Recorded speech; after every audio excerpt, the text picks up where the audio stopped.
बजाओ बजाओ जरा झूम के बजाओ। लाउड स्पीकर 90 FM के स्टूडियो में आज हमने एक राजनीति के महत्वपूर्ण नाम हैं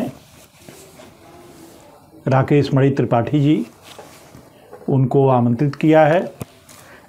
और आपको थोड़ा सा याद दिला दूं कि राकेश मणि त्रिपाठी को बुलाने के पीछे मकसद क्या है। आपको मैं एक पुराने दौर में ले चलता हूं, 1980 का दौर, जब जनता पार्टी की सरकार बनी थी और मोरारजी देसाई जनता पार्टी के चुनाव में भारी बहुमत से जीतने के बाद प्रधानमंत्री बने थे। ये बात अलग है कि वो 2-2.5 साल के बाद ही सरकार गिर गई और उसके बाद से जो भारतीय जनता पार्टी के जो कई घटक थे, जिसमें एक जनसंघ भी था, वो अलग होकर के उसने भारतीय जनता पार्टी का गठन किया। और चौधरी चरण सिंह जी दलित मजदूर किसान पार्टी को लेकर के सामने आए।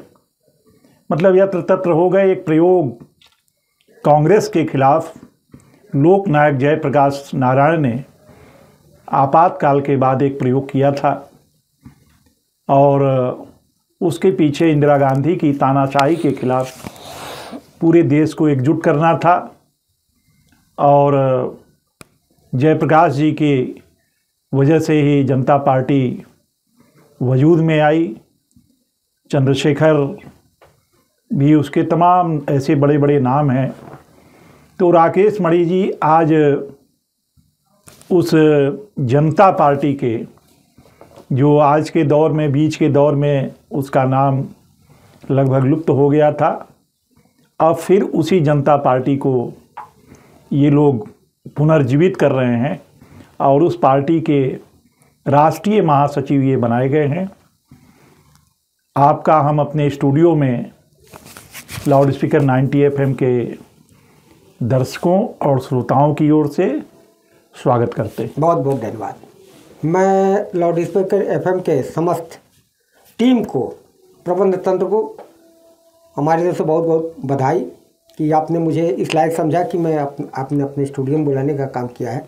इसके लिए मैं सदा आभारी आप लोगों का, सभी लोगों का रहूँगा। राकेश मणि जी अपने बीच के हैं और ये देवरिया में गौरी बाज़ार के पास एक गांव सिरजम है, वहाँ के मूल निवासी हैं।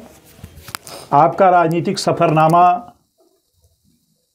भारतीय जनता पार्टी से ही शुरू हुआ।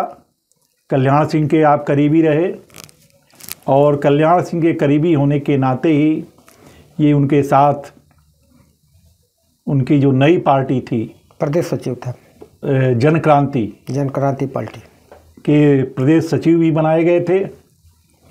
और उसके बाद से आप राष्ट्रवादी कांग्रेस पार्टी में भी रहे, उसके प्रदेश महासचिव पद पे आपने काम किया। और अब उस जनता पार्टी को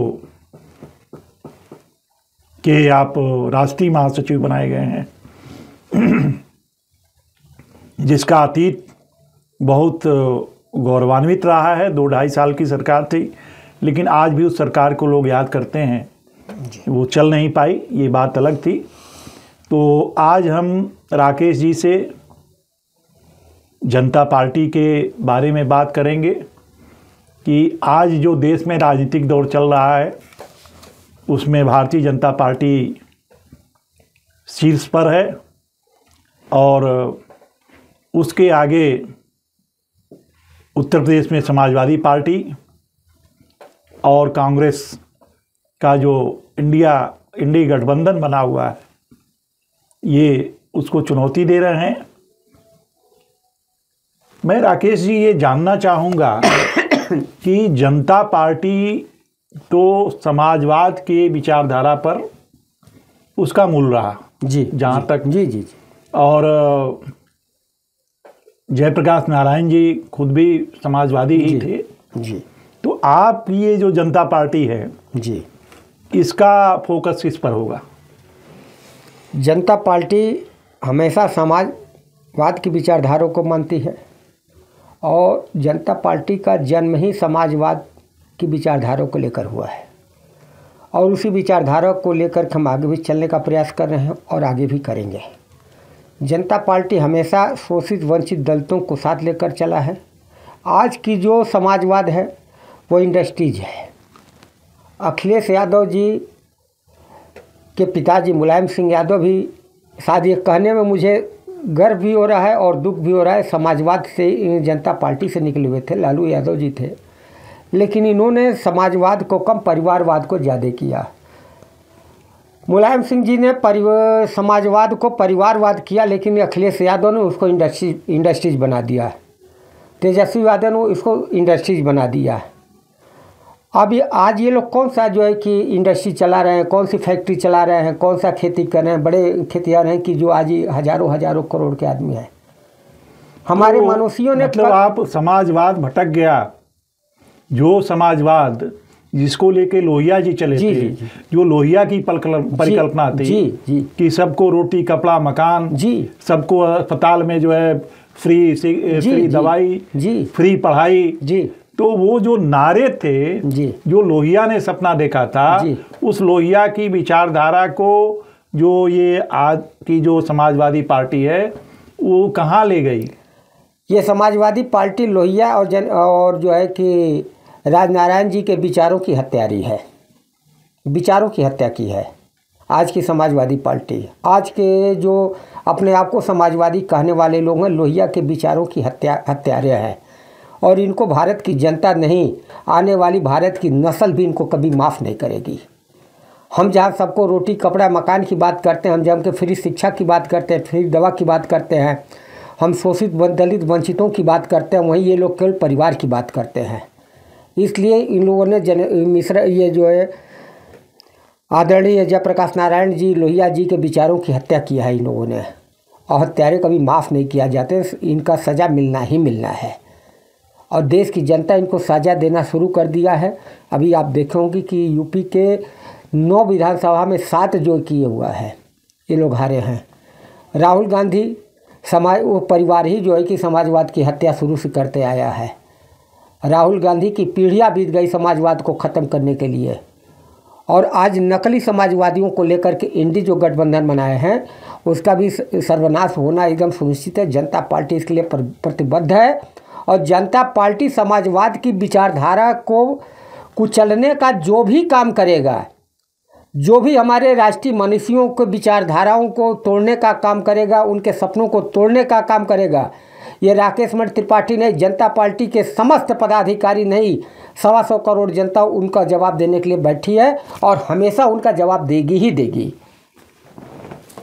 तो आप लोगों का फोकस शोषित दलित पीड़ित पिछड़े, जी हाँ, जी हाँ, जो उसी पर होगा। जी हाँ। और अभी जो देश में दौर चल रहा है जी, और आपकी पृष्ठभूमि राष्ट्रवादी रही। जी हाँ। सनातन संस्कृति पे मैंने आपका जो फेसबुक पोस्ट देखी है, जी हाँ, तो उसमें मतलब ये आज जो कहीं ना कहीं से बातें आ रही हैं और समाजवादी पार्टी की जो राजनीति है जी, उस पर एक आरोप लगता रहता है कि वो प्रो मुस्लिम है।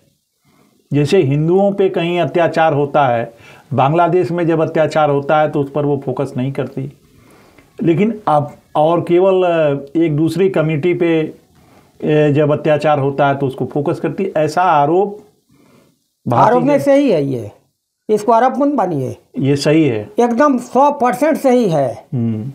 मैं मुसलमान का विरोध नहीं हूँ, मैं मुसलमान का विरोध करता ही नहीं हूँ, मैं विरोधी हूँ। आज भी हमारे मुसलमान परिवारों से अच्छे ताल्लुकात हैं, उन लोगों के बीच में जाता हूँ, उनके शादी में ब्याह में आना है, मरनी में जियनी में सब में मैं जाता हूँ।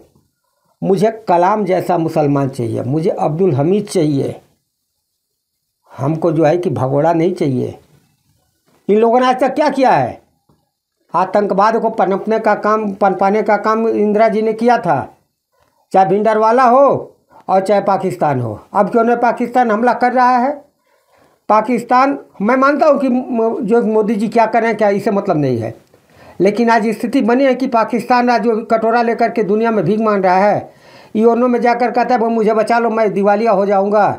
कभी कहता मेरे पास पेट्रोल नहीं है, कभी मेरे पास डीजल नहीं है। लेकिन जब समाजवादी पार्टी और कथित समाजवादी पार्टियों का जब वर्चस्व था, सत्ता थी भारत में, तो आज तीसरे दिन ये लोग जो है कि हमला करते थे। आज क्यों नहीं करें भैया? तो मुझे कलाम की नीति पसंद है, मुझे अब्दुल हमीद की चाहिए। हमको जो आतंकवादी, क्या राजनीतिक लाभ के लिए या अपना वोट बैंक बनाने के लिए हिंदू और मुसलमानों के बीच में खाई पैदा की जा रही है? बिल्कुल साहब, ये सब वोट का खेल है।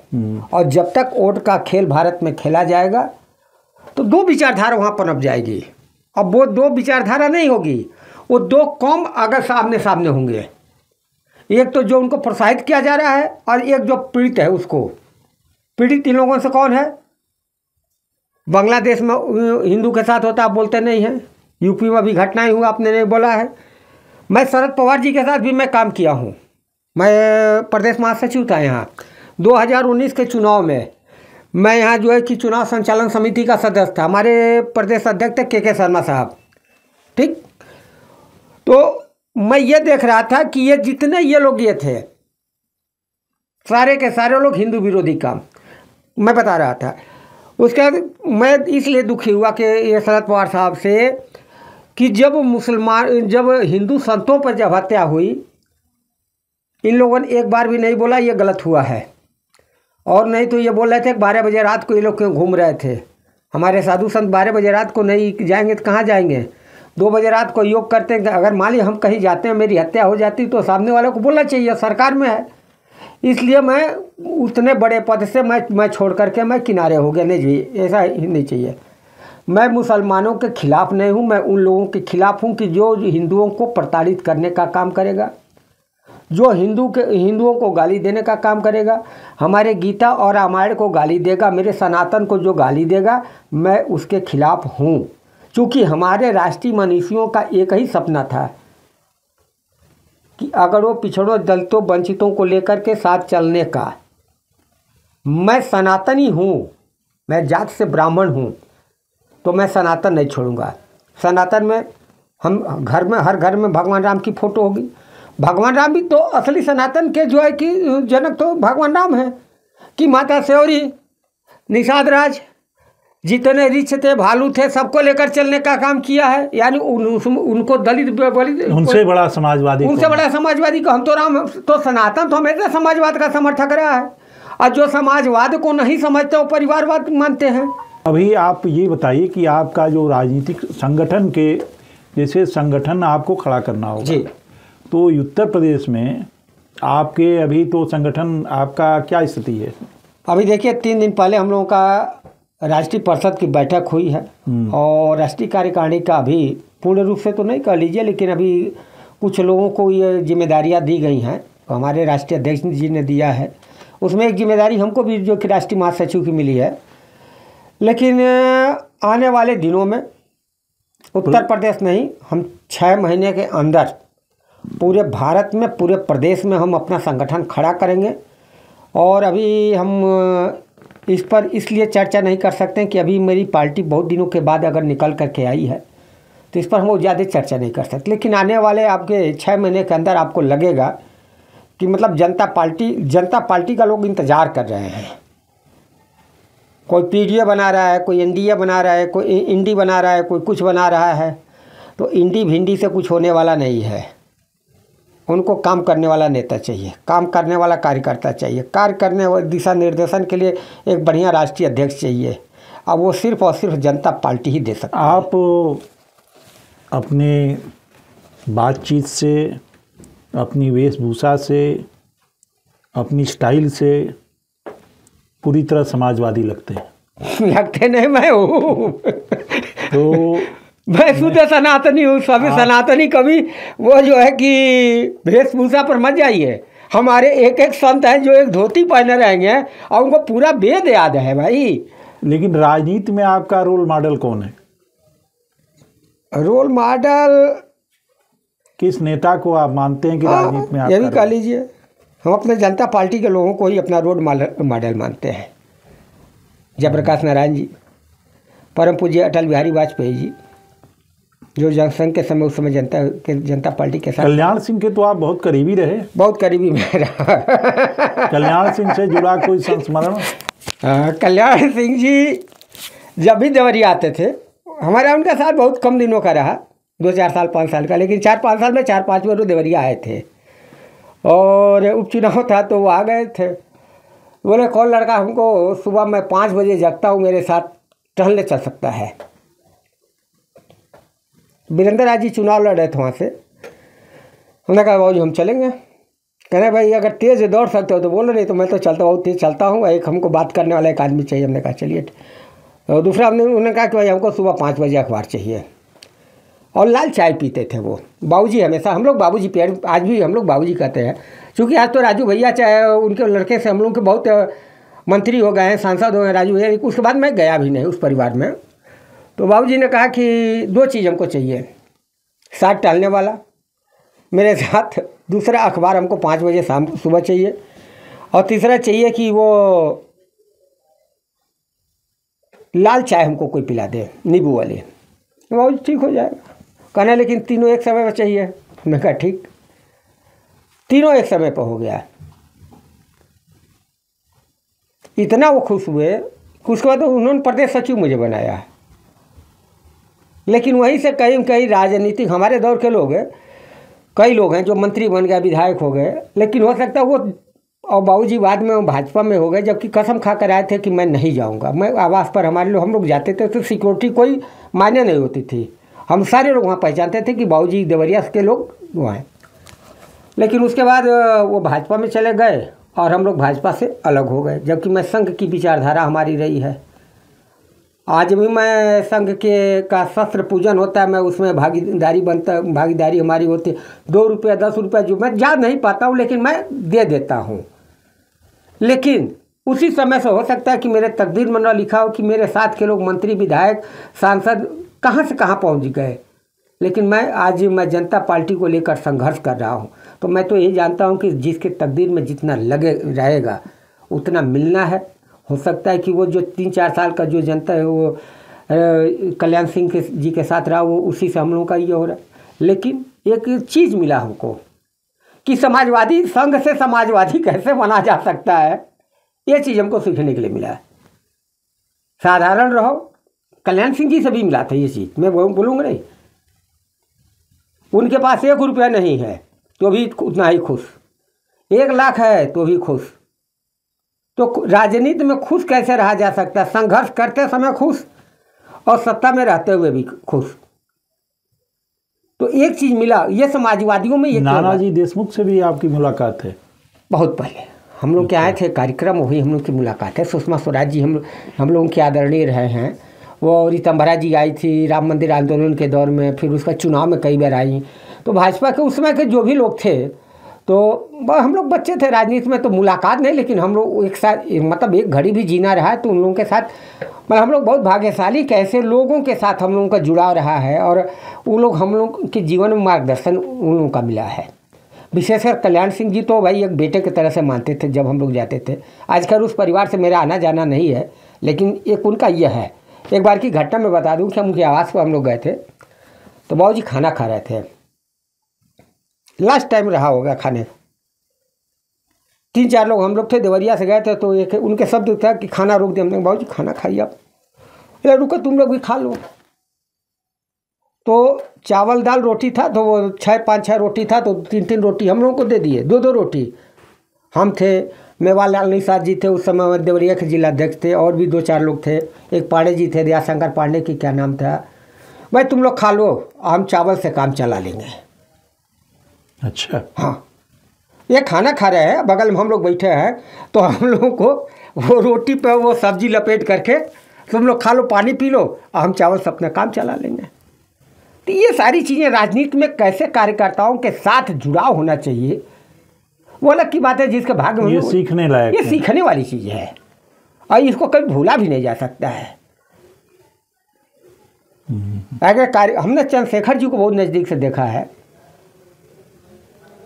ये जितने लोग हैं उनसे चंद्रशेखर जी के साथ रहना हुआ नहीं, रखना तो रहना तो नहीं। हमारे यहाँ विधायक जी थे रणजीत सिंह जी, उनके यहाँ आते जाते रहे हैं। उनके साथ मैंने देखा तख्ते पर बैठकर वो भोजन कर रहे हैं, बिना सिक्योरिटी में हैं, बिना ये है जीप से आ रहे हैं। तब के नेताओं में और आज के नेताओं में क्या फ़र्क पाते हैं? कोई तुलना नहीं की जा सकती है ना?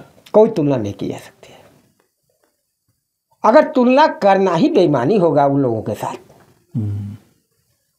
उनकी तुलना अगर किया जाए तो आसमान और धरती के बराबर होगा। वो लोग शिखर पुरुष थे।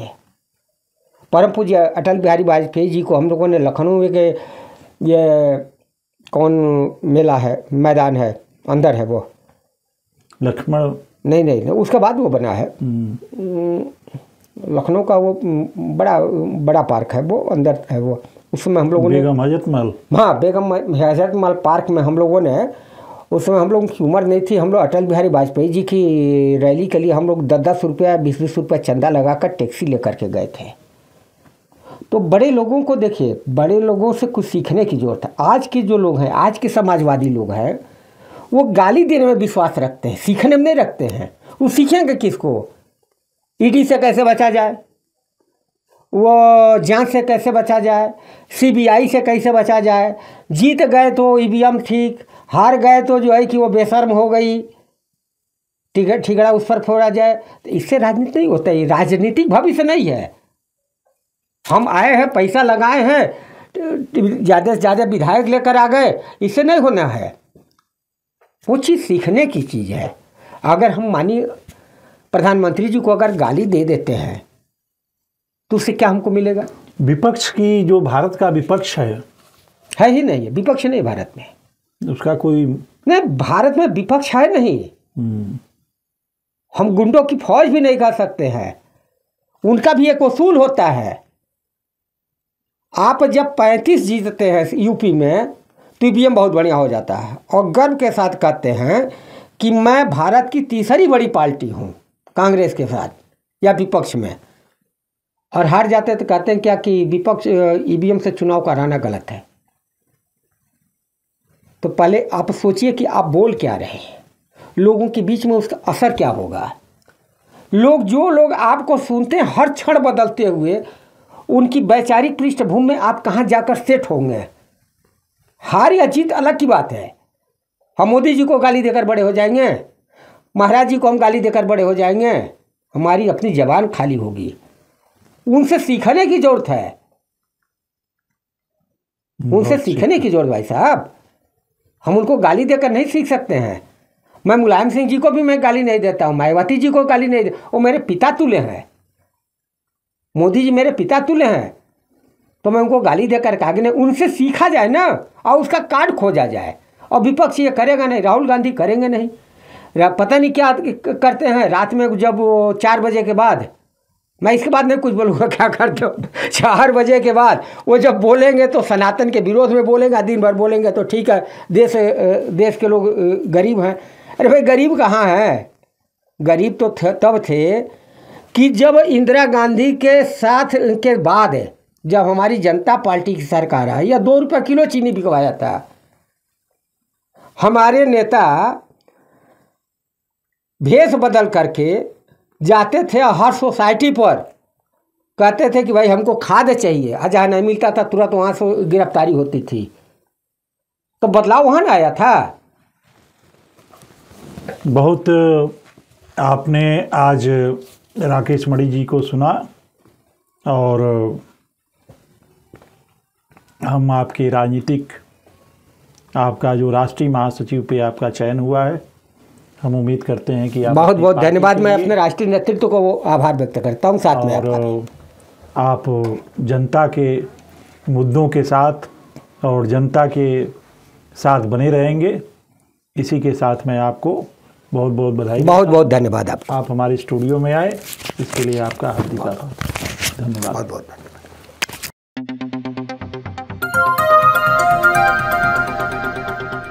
बजाओ जरा झूम के बजाओ, बजाओ बजाओ जरा झूम के बजाओ।